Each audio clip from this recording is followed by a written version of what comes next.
Hey guys, I'm Dan here. In this video, I'm going to go through lookalike audience targeting for the testing phase. Alright, so most of the time when you hear lookalike audiences, people think of scaling, when after you've found success, then you use the content ID, to use for, further scaling. Alright, but actually that is not just the possibilities of using lookalike audiences. So let's say you've been selling a specific niche for a long time, like 2-3 products from the kitchen niche. All right, so for example, all right, so you can easily take those 3 content ID and create a new custom audience and use that to create a new lookalike audiences and use that lookalike audience to test that specific niche when testing a new product. All right, so that is very good when testing products within the same niche. All right, so let's go ahead and just go through quickly on the details of this strategy. All right, so everything remains the same, nothing too complicated. The detailed targeting this time around, you won't be targeting anyone other than the lookalike audiences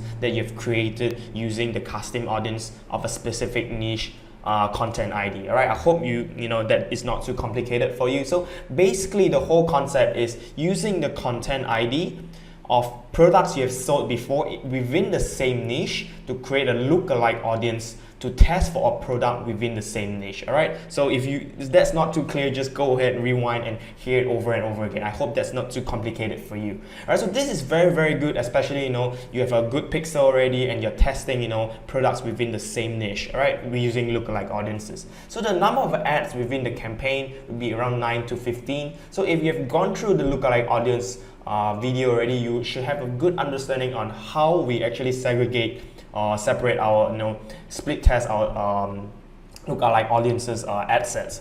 Right, so placements, everything remains the same. Starting budget, however, you want to start off with around $20 to $30 because this is actually a very targeted niche because it's lookalike audiences by Facebook, and it's actually a quite targeted, passionate group of people that's very likely to convert. All right, so this is a very good one, so feel free to test even more. For us, actually sometimes we straight away test off with $50 budgets per ad set. All right, so everything remains the same. 1-day conversion window, bid strategy remains the same, video or photo link ad. All right, so let's quickly go through how the campaign should look like. So product name web conversion, then the lookalike. All right, so you can put in lookalike testing, but it doesn't really matter, but as long as you can have a clear understanding of which product is testing and which product is already scaling. All right, after looking at the budget, you should have a clearer understanding which is scaling and which is testing.